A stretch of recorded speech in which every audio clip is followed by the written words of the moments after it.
Mazuma TV back in the building, man. What's going on, y'all? Shout out to Mazuma Nation. Shout out to the Mazuma Mob. We in the building as always, man. I hope everybody having a blessed, beautiful, positive, productive day. Back at y'all with my second video of the day, man. Just enjoying my other break that I just had, man. I just wanted to speak on these rumors that is coming out. Some random ass rumors. They could be true, they could not be. I'm not sure, but I'm just talking to y'all just to keep y'all informed of what's going on in the boxing world. And I'll be back at y'all with a third video as well to give y'all my post-fight reaction to Ngannou and Anthony Joshua. But according to the rumors that's coming out right now, man, it seems like there's some optimism in the possibility of Terence Crawford moving up to 160 pounds, doing a 2-weight class move up to fight Chris Eubank Jr. in the summer. You know what I'm saying? Now, I don't know if I'm just not informed. I'm just not listening to the people that's talking on social media and stuff like that. But I never, ever heard about the possibility of these dudes ever fighting. They said there were some rumors going on, and Chris Eubank had posted a photo just recently of a fight posted between him and Terence Crawford. So it's either he's trying to manifest this thing into actually happening and being a possibility, or he's just confirming that the rumors are true. You know what I'm saying? But regardless, it's definitely something that came out of left field, in my opinion, man. Terence Crawford's been pretty quiet for the most part since his victory over Errol Spence. He's been around. You know, he's been doing interviews and stuff like that, but he faced a lot of tribulations in the build-up to the Errol Spence rematch. You know what I'm saying? He was trying to get that going, was trying to be a man of his word and give Errol what he was looking for since Errol gave him an opportunity. But because of the cataract surgery, man, I guess Terence Crawford got impatient and removed himself from the whole PBC situation, I guess, at least for the moment.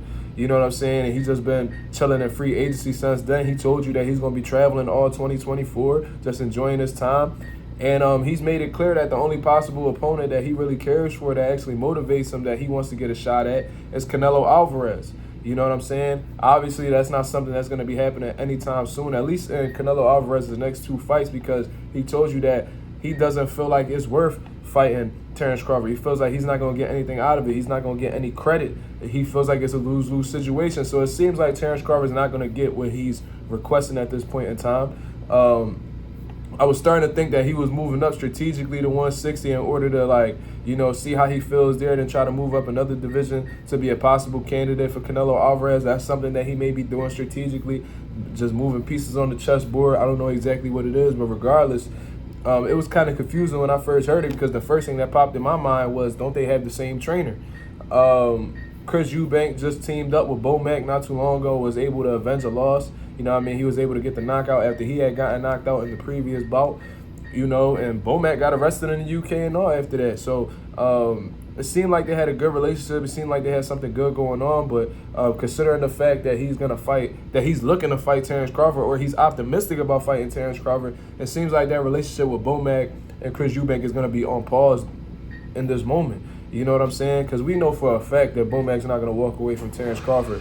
Their relationship is a lot deeper than Eubank and Chris Eubank's relationship. You know what I mean? They done came up together. They done been broke together. They done broke bread together. They doing business with each other. They co-own a boxing gym. Their relationship is deeper than boxing. Eubank told you on my channel that their relationship is deeper than boxing.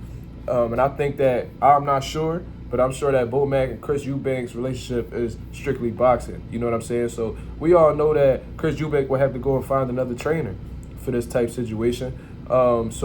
But this isn't the first time that we've ever heard of this. I remember Sergey Derevchenko and Daniel Jacobs had the same team. They had the same trainers. His name is like Andre Rozier, I believe. Andre Rozier was training Derevchenko and Daniel Jacobs. I think they had ordered them to fight each other for like a mandatory position or something like that.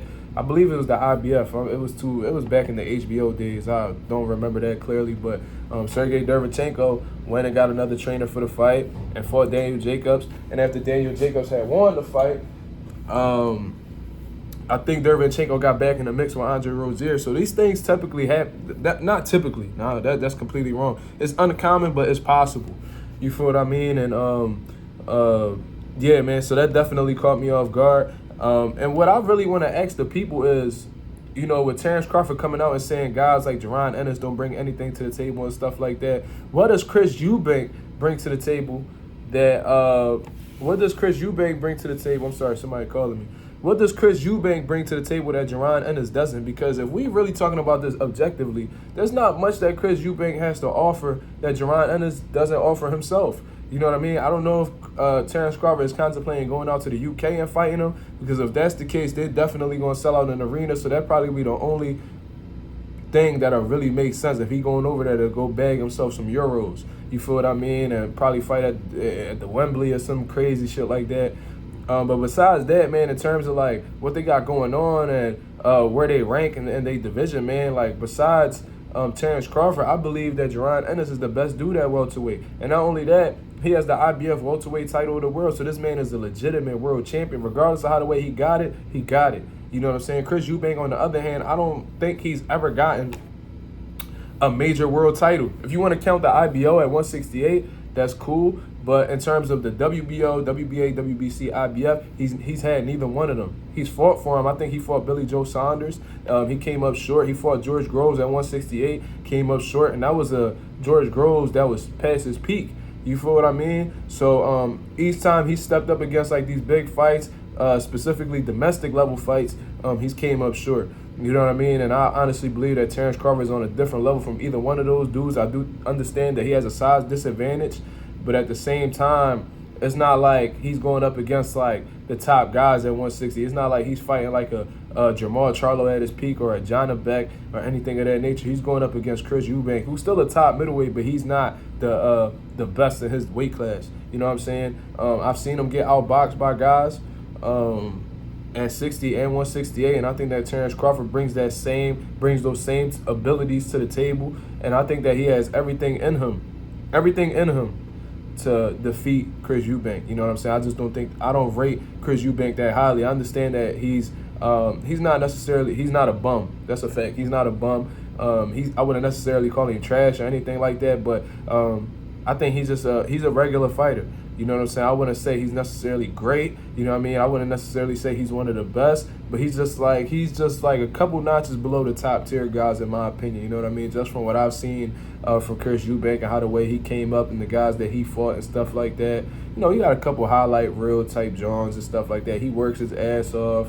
You know, I think at one point in time he was training himself for a very long time. He didn't really have a trainer or anything.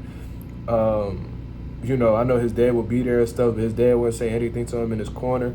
So, I mean, if the fight happens, you know, it's definitely random. It's definitely spontaneous. And I don't think Terence Crawford will really take anything right now at this point in his career that doesn't come with a big bag. So if they do fight, it's either going to be in Omaha, you know what I mean, at his hometown, where he probably going to run it up and do some crazy things over in his hometown, or he might be going over to the UK, you know what I'm saying, and getting that shit popping. I don't think that this fight will necessarily sell in a Las Vegas, New York. I don't think this will sell in Texas. I don't really see it selling nowhere in the States, man. That's not really a big fight, you know what I mean? And if it does, the only way I think it'll financially make sense is if Terence Crawford has to take that trip back over there like he did against Ricky Burns. You know what I'm saying? He's going to have to travel abroad and get that paper, you know what I'm saying? But regardless, definitely a weird fight. You know, I don't understand why Terence Crawford is even considering this, if he even is. I'm not sure. I haven't heard anything from him. But what makes this fight more valuable or more, how can I say this? How is the Chris Eubank Jr. fight make more sense than the Jaron Ennis fight? I don't really think that you could really make a case for that, man. You know what I mean? Besides just him making a ton of money out in the UK. But, you know, with Jaron Ennis having the IBF world title, Bud Crawford could easily run a bag up in the US in that fight with Jaron Ennis. That's a fight that's requested by boxing fans right now. It's slowly but surely building more and more demand as these guys are continuously boxing. You feel what I mean? It's probably one of the top 5 requested fights in boxing right now, below like the Benavidez Canelos and, you know, stuff like that. You feel me? But what does Chris Eubank bring that Jaron Ennis doesn't? I think that Jaron Ennis is a more dangerous fight for Bud. I think that he could get. I don't know. I don't know in terms of how much money he'll be making in the UK, but I do think that Bud becoming a 3-time undisputed world champion is a more impressive feat than going up to 160 and beating up on Chris Eubank Jr. And that's even if he wins, man. Who knows how Terence Crawford's gonna hold up at 160?